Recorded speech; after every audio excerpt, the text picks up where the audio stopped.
Assalamu alaikum. Welcome to the first episode of Adbi Exchange, a look into the minds of four Pakistani authors. This is a series supported by the US mission in Pakistan in collaboration with the PAK-U.S. Alumni Network. My name is Ayesha Fazlur Rahman. I'm an alum of the Harvard Graduate School of Education and of the Fulbright Exchange Program. I'm supported in this by my colleague Alia Waqas, who is an alum of the Iowa Writers Workshop. The author that we are going to welcome today, I was introduced to her first through a book club organized also by the US Embassy. We're going to welcome Sabeeha Rehman. Assalamu alaikum, Sabeeha. How are you? Walaikum assalam. Alhamdulillah, I'm fine, thank you. Good to be here. Thank you for inviting me. Thank you for being able to make the time for us. I'm going to introduce the viewers to your wonderful work as well. So a brief introduction. So we're going to discuss Sabeeha's book. It's a memoir, Threading My Prayer Rug, One Woman's Journey from Pakistani Muslim to American Muslim. The book was a finalist for the William Saroyan International Prize for Writing. It received the San Francisco Book Festival Award and was listed as the top 10 religion and spirituality and top 10 diverse nonfiction books by Booklist. Sabeeha has also recently co-authored her second book with Walter Ruby titled We Refuse to Be Enemies, How Muslims and Jews Can Make Peace, One Friendship at a Time. An interfaith activist, blogger, and public speaker, Sabeeha is an op-ed contributor to the Wall Street Journal and has published articles in forwardsalon.com, New York Daily News, and the Baltimore Sun. She lives with her husband Khalid in New York City. So thank you for joining us, Sabeeha, and we're going to dive right into your book. So because we want the readers, the viewers to get to know how the thinking process works and what the themes, etc. are. So for me, there are several themes that stand out, but we'd like to hear from you. What are the key themes for you in the story? Obviously, we're writing it as a story, but then there are some things that really pop out. What would be those? Sure. So the primary theme of the book is the subtitle, My Journey from Being a Pakistani Muslim to being an American Muslim. And many people ask me, is there a difference? And yeah, sure, there is a difference. And that's what I unpack in this memoir. It is also about an Americanization of a Pakistani. It is about a mother's story raising children as Muslims in the United States, where there was no awareness or understanding about Islam and where there were no educational institutions or forums to support that. It is about my and my husband's experience of then building a Muslim community, building a mosque, and creating an environment so that our children could be raised as people who were confident in their faith. It's about rediscovering Islam in an American context, and it is also about confronting Islamophobia in the US. So a lot of those are the major themes. So a lot of things that we would take for granted sitting in Pakistan, you had to work and build those to, for example, provide that culture for your children. Oh, yeah, absolutely. I mean, when you're raised in a Muslim country, you don't ask questions about your faith because everybody's on the same track. But my children would come home and say, Mom, why do we have to pray 5 times a day? And why can we not eat pork? And why does the meat have to be halal? We never asked those questions because there was no need for it. No one was challenging our faith. And you evolved raising children there, so you also evolved to meet that need. Yes. So if we as parents don't respond to the changing environments, then our children cannot relate to us. So you have to allow yourselves to grow with them. Your children make you grow. The environment makes you evolve and shift your identity so that you can be a role model for them. So Sabeeha, in Pakistan, a lot of us are very emotional in our attachment. So, and in our loyalty, okay, this is who we are and I'm going to just cling on to it.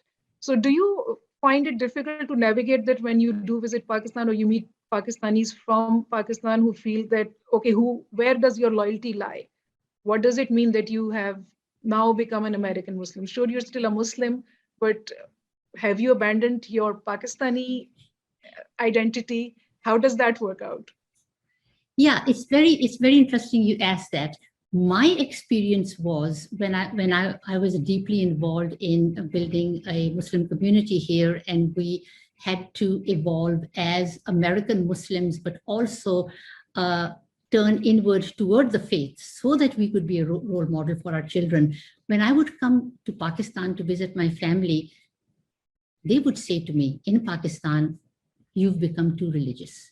Mm-hmm. And when I came back to the United States, in our Muslim community, our Muslim counterparts would say to me, you're not religious enough. So that was very interesting. That was very interesting. And it happened because since we had to raise our children in the faith in a country where we were a minority, we had to delve into the faith and become more observant than we would have been had we lived in Pakistan, because here we felt insecure. So we had to become more observant so that our children would see us fasting, see us praying, do the same thing. I may have skipped a prayer or two here in Pakistan, but over here I couldn't afford to do that. Never missed a fast while we were here because we wanted our children who were not getting this from the outside to get it from the home and from the Muslim environment. So we became very observant. And that is why back in Pakistan, family members would say, don't you think you're going a bit too far with this? And here people would think, no, we need to do more. We need to delve more deeper into it. We need to become more observant. So that was the tension. Interesting. And when it comes to loyalty, there are so many aspects to loyalty. I mean, for example, as a person, as a woman, when you're a daughter, you have certain loyalties towards your parents. When you are a wife, now you have loyalties towards your husband, towards your in-laws. Then when you become a mother, then there are the whole loyalty paradigm, shifts. Absolutely. So loyalties continue to conflict, evolve, and you have to mature with that. But then there is also national loyalty. So I was like, Pakistani. When I came to America, I was going back to Pakistan in 2 years. I was a Pakistani. America was just for higher education. And then as we got more settled and more embedded in the American culture, decided to become American citizens, and I had to stand there and take my oath as an American citizen, I did experience a lump in my throat. I did have that sense of, am I abandoning the country of my birth? Is that what this means? And I think anybody who is changing citizenships would have that feeling in varying degrees. When I go to vote, I voted for Obama. Obama said he would send drones to Pakistan. How did I feel about that? Right. Should I have voted for McCain? Because he never raised that. But how do I know he wouldn't do that either? Do I vote for what's the person who's good for America, or do I vote for the person who's good for Pakistan? Loyalties, here you start dealing with that dilemma, and it's hard. There is no easy answer to it. Of course, I am committed to being an American now, but I cannot completely disassociate myself from the land of my birth. That's my DNA. That's in my genes. That's what shaped me to become who I am. So that is a fine line and a balance that you just continue to keep striking. When you were talking, Sabeeha, I was on a lighter note. I was thinking you're lucky that Pakistan and America do not play cricket, because then you would be in a real fix, Oh my, watching that cricket match was as if, like you had gone to war, and now, well, if you can beat India, you can beat them in the war. Oh my goodness. So they did at least very well. But at I least was very not proud playing, of them. At least the US and Pakistan are not playing. So that's one less thing to be conflicted about. Yes, for sure. Interesting. So but the process goes on, right? The shifting identities continues, and it's not essentially tied to immigration. It's true for everyone. Identities shift, and if they don't, there's some problem as you're growing older. What do you think? I mean, for one thing, I mean, I can speak for myself. Well, the answer to your question is yes. Partly the shifting identity for me was organic. Partly it was deliberate. Organic in the sense that it just crept up on me. And I didn't even realize that I was becoming more American in my identity. And I'll read a little bit from the book, that illustrates that. But part of it had to be deliberate. So for example, when we opened the doors of our mosque, we saw that people from all ethnicities and all cultural backgrounds and all national origins as Muslims were congregating there, and everybody was practicing the faith their own way, and everybody felt that their way was the right way and the others didn't know what they were doing. And it was then that we realized that much of what we practice is a consequence of our culture and our tradition, which we erroneously attribute to the faith because we grew up as Muslims, so this must be the Muslim way. And it's only when you come into contact with others that you realize, no, that's the Pakistani way. So to then think about, okay, so our children are growing up as Americans. What about them?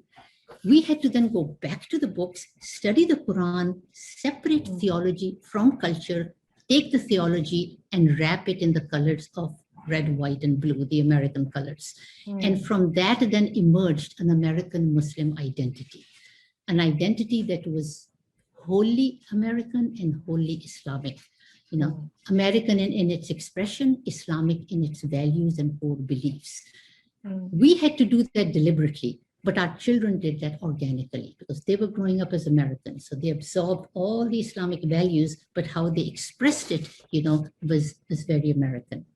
And then identities shift. I was raised to be a housewife.